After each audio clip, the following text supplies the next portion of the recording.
the daily gambling game show that takes betting seriously, but not much else. Get our favorite plays on the totals, sides, props, exotics, and futures to jump on now. So let's get it started with Jason and Ben. Let's get it started with Jason and Ben. Let's get it started with Jason and Ben. Subject som känner konsulter konsulterina. Let's get it started with Jason and Ben. Let's get it started with Jason and Ben. Hey, happy Friday. Thank you for tuning in. We appreciate it as always. We are always excited to give you guys all the best betting insights, handicaps, leans. We're always looking for value. We want you to want to bet with us, and we love betting with you. If you're new to the show, first, second, third down, we're going to have our three favorite plays of the day. 3 favorite plays we've made since we did this show yesterday. Fourth and long is really fourth and short. We are crushing baseball first 3 innings markets and Nerfy markets, no run first inning markets. There's one that really stands out to me. So fourth and long is actually be fourth and short, a quick hitter. Overtime, we're going to look at tonight's slate of NFL preseason games and give you our best play. We're not playing all these games. We're not putting one bet on every single game because, they're being played. We're much smarter than that with our money around here. We want you to be smart with your money too. So we will have a singular play we like in the NFL tonight, just like real quick. Yes. Real quick, you were talking about the NFL. We have yet to lose. I don't want to jinx it, but we've yet to lose an NFL preseason bet. Every preseason bet we've given out has cashed. Well, except for Colts money line. Oh, Colts, true. Dang, forgot. Now we got it at plus 100. We got it Right. at plus 100, and it went off at minus 300. Right. But we had a missed field goal. We had Anthony Richardson get knocked out of the game very early. Unbelievable. Right. Jabo free runner.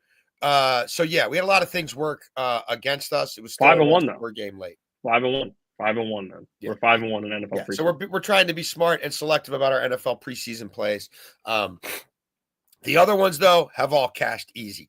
So that Beltway Ben, it's a perfect segue. Before we go any further, because we document everything we do on this show. Bam! How's that? How's that for last night? Ben, hang it in the freaking Louvre. That's Mona Lisa right there. We're covering multiple sports, CFL, WNBA, MLB, NFL preseason. If you're in our super Discord, you know I've been crushing it in Champions League qualifiers, and we hit a really nice Leagues Cup parlay last night that I didn't give out on this show. That's what's been going on here, guys. 18-1 the last 2 days. And guess what? Before we got super hot, we were combined over 30 units up together, and that's just since May 21st, baby, when we launched this thing. Beltway Ben, what stood out to you about last night? Yeah, it was an awesome night. I mean, when you go 11-0 as a show, just in that day, it's pretty crazy. Otto Lopez cashed in his first at bat, doubles, gets the third, scores. Alicia Gray hits a 3 to give us a plus money cash. And then Cameron Brink, I thought that was going to be the one loss on the night and was like, it's all right. It's still a very good night. Cameron Brink goes out in the second half and grabs like 6 boards. So a very, very, very good night for us here. Both NFL plays that I had yesterday cashed. The Bengals first quarter, I took them on the first quarter. And that's another thing when we talk about these NFL preseason bets. When we do this, we do it smart. Anybody hears Joe Burrow's playing multiple series, you run to place the Bengals bet. Yeah. Oh, they're minus 265. Let me just bet their spread, whatever. No, you know he's only going to play a few series. Take their first quarter. The defense was as bad as I thought. As you see, the Eagles had 200-plus receiving yards at halftime. But the Bengals go out, score 2 touchdowns in that first quarter because Joe Burrow looked so damn good, and that cashes for us there. And you cashed the Seahawks. And then we also cashed the Marlins team total over 3.5, which cashed in the first or second inning. Look, the Marlins, the first 3 innings and team total bets pretty much cashed in the second inning when they went up like 5-0. The A's almost had back-to-back no-hitters against the Nats, completely dominated that game. Both those cashes were easy. And Seattle had 16 points at the half. And really, Beltway Ben, that was with a missed extra point, and that was with an opportunity to get at least 3 points. Drew Lock threw an interception on like third down from like the 8.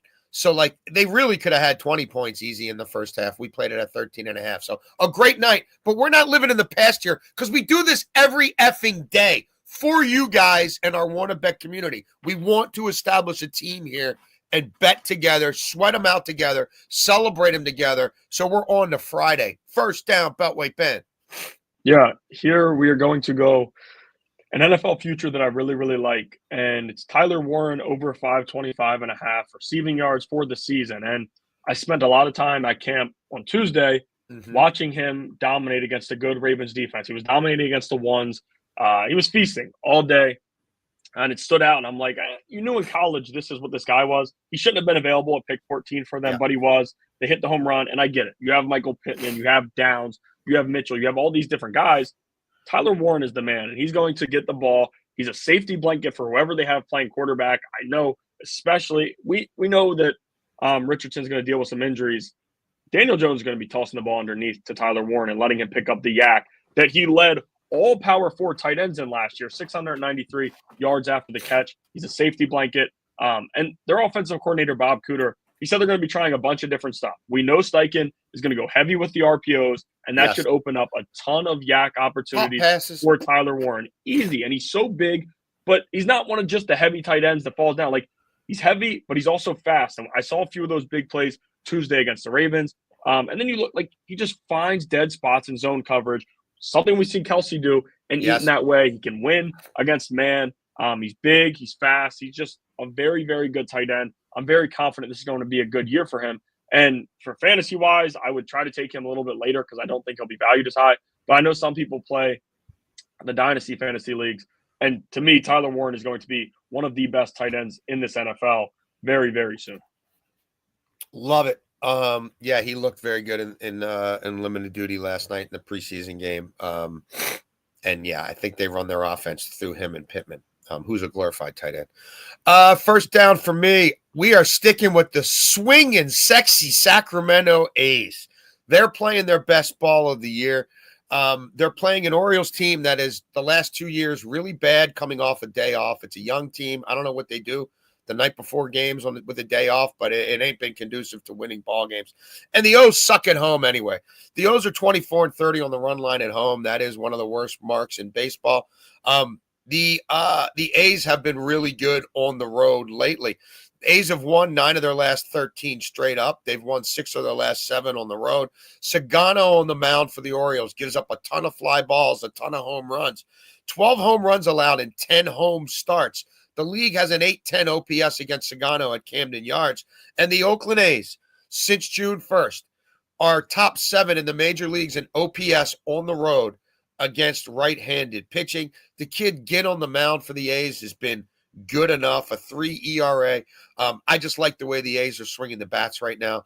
I don't trust Sagano. The Orioles decimated their bullpen at the trade deadline.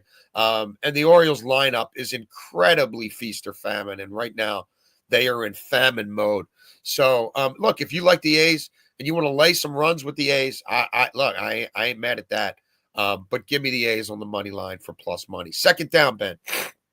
Yeah, real quick to that. I mean, when you look at Ginn and, of course, pitching in that park, it's not going to be easy. If you look at what he's done on the road, it's pretty absurd just how good he's been and dominant he's been on the road compared to pitching in that odd, weird ballpark. But second down, I will go to the MLB here.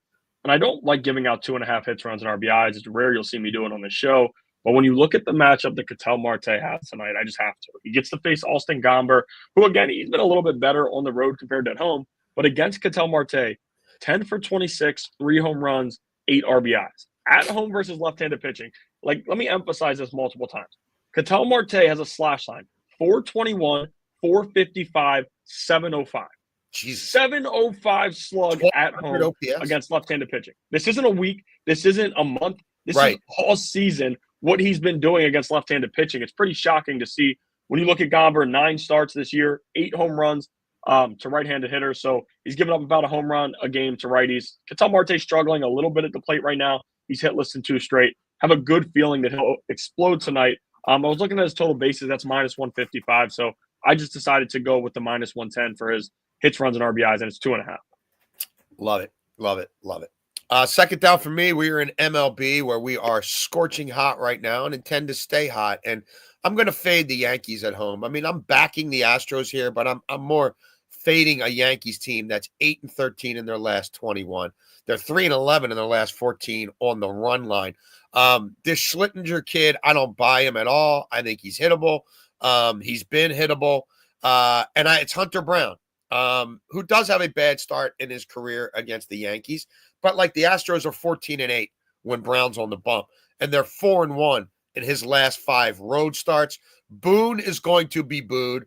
Boone doesn't have the options in his bullpen he thought he was going to have, and he's probably going to have to go to his bullpen early in this one. I know the Astros aren't quite the Yankees' daddy like they used to be. I mean, in the postseason, if they met again, they probably would be. Regular season, they haven't dominated, but I just prefer the brand of ball that the Astros are playing right now.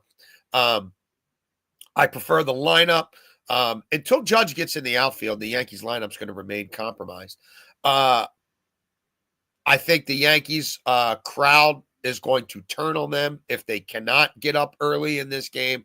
And I don't think that's bringing out the best in them whatsoever. So give me the Houston Astros to win this ball game tonight. Third down, Ben. Third down, we're going to stick to the MLB, and I just parlayed something to get us a fair price. Luis Castillo, over 17.5 outs recorded, which is the main play here. And then we threw in Nick Pivetta, 4+ strikeouts. I didn't give it out here. Might be giving it out on the Super Discord, but I do think Pivetta has a pretty good revenge game against Boston. That was a massive mistake to let him walk. He's been dominant in San Diego.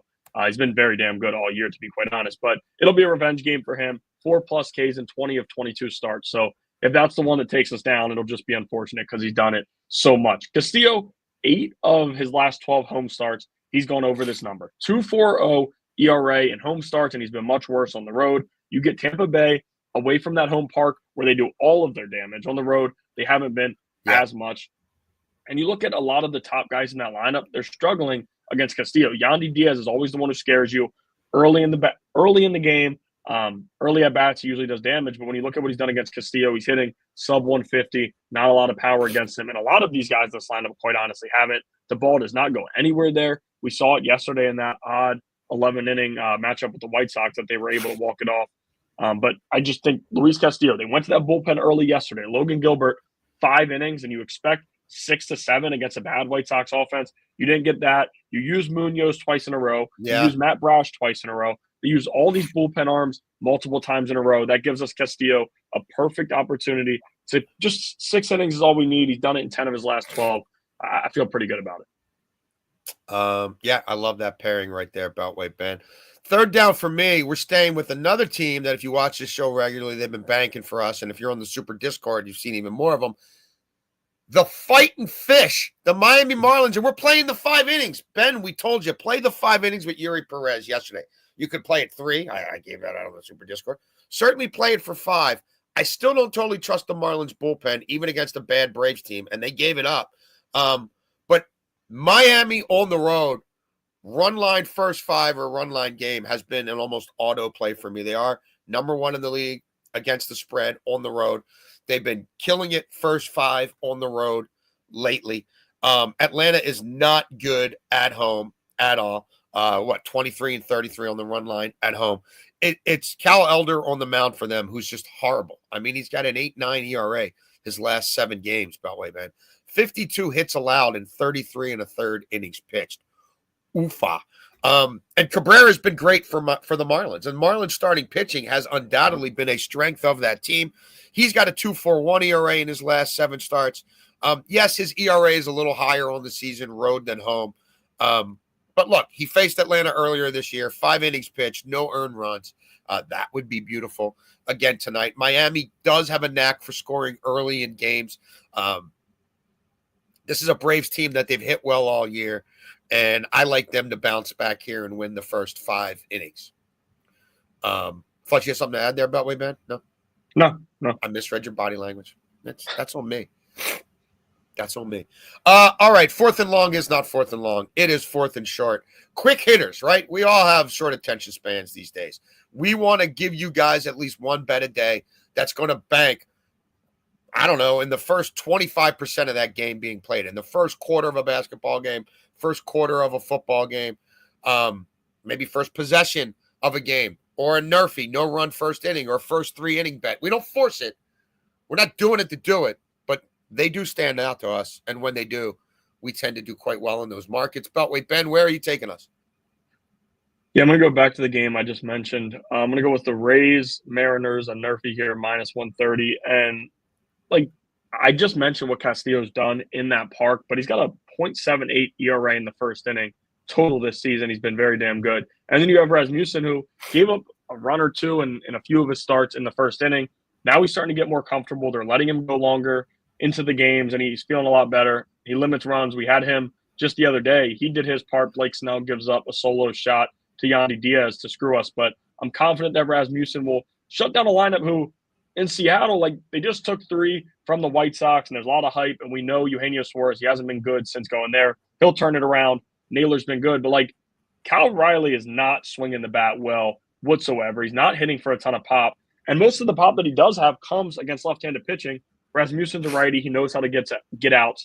And then, like, Julio scares me a little bit, but I'm pretty confident he'll be able to do that as well. So I think he does his job. And then again, Luis Castillo at home, what he's done against this lineup, feel really good about this one. -130. Again, like, this is one that last night when I'm looking into it, I'm like, this is going to be too juiced. I might have to parlay this with something.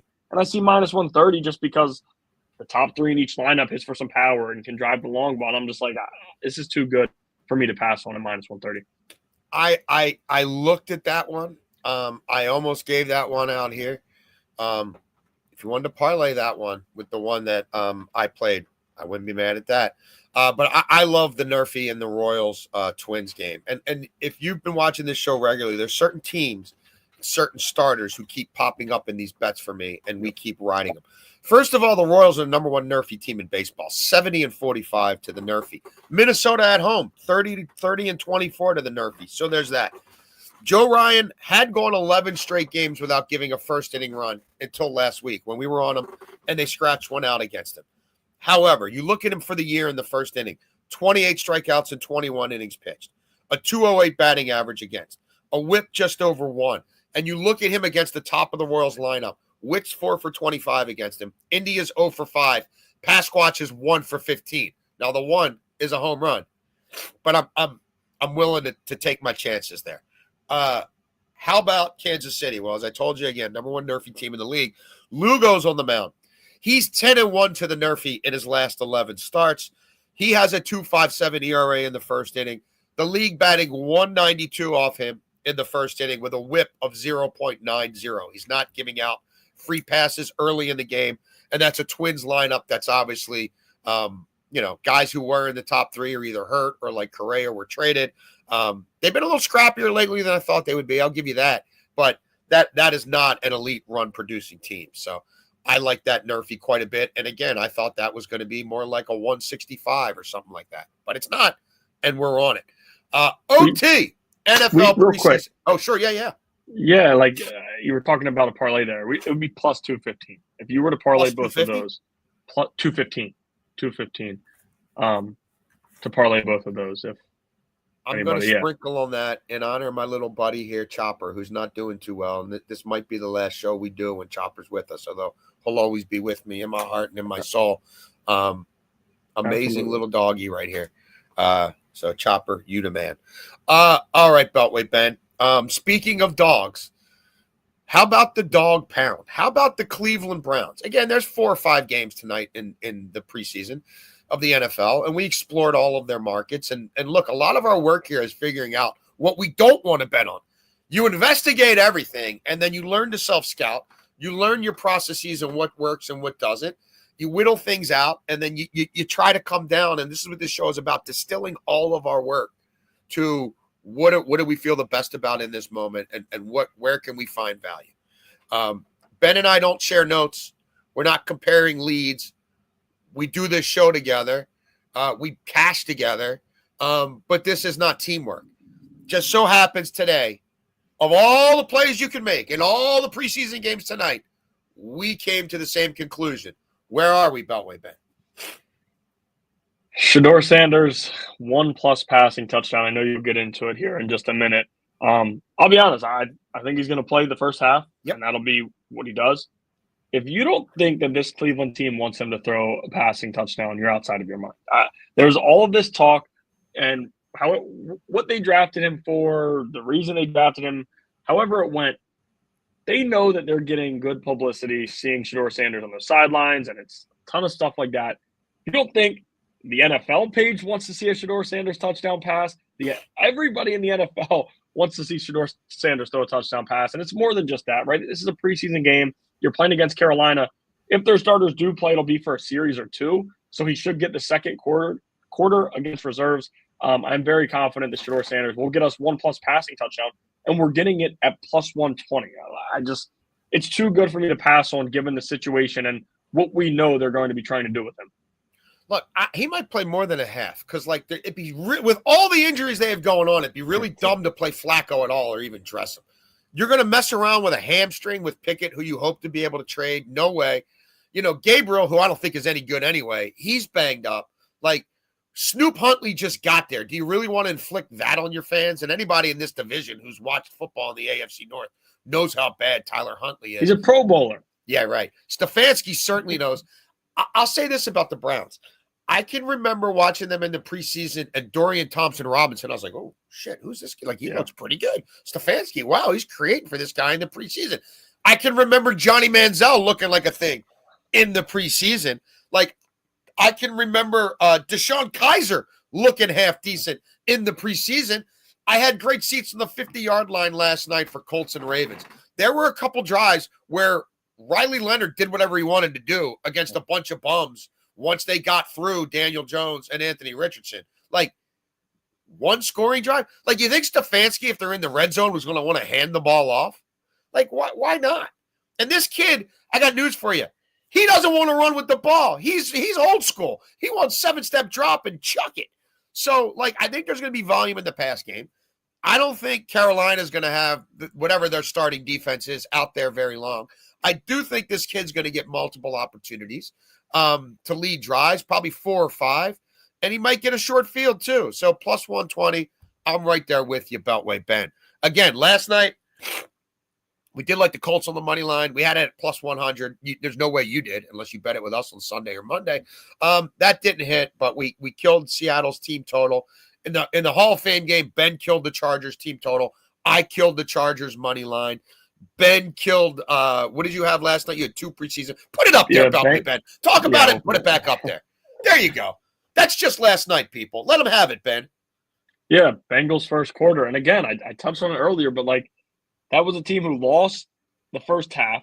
They lost the full game outright because their defense couldn't get a stop, which literally I touched on in both bets. I said, I think Joe Burrow is going to come out, lead a few scoring drives. He's going to play multiple series. He does. Plays 2. Gets us the first quarter cash, and then the Eagles threw all over that Bengals defense. And it was from the start, to be quite honest. Shipley had a good game running the ball, but he also had a few catches. Dotson had a nice few plays when he was in, and then McKee threw all over them. So another 2 great caches for us there. There you go. We're only up 50 units since May 21st when we did this show for the first time with Katie Mock. So if somebody's doing better than that, then roll with them. I got news for you. They're not. This has been Wanna Bet. We know you want to bet. We know you want to bet with us. We'll be back tomorrow. Yeah, we do this 7 days a week, not just weekdays. WNBA plays. I might have a CFL play. I will have an MLS play. We're going to have MLB plays, and we'll have at least one smart, concise NFL preseason play because that's what we do. Thanks for watching Wanna Bet. Keep cashing with us.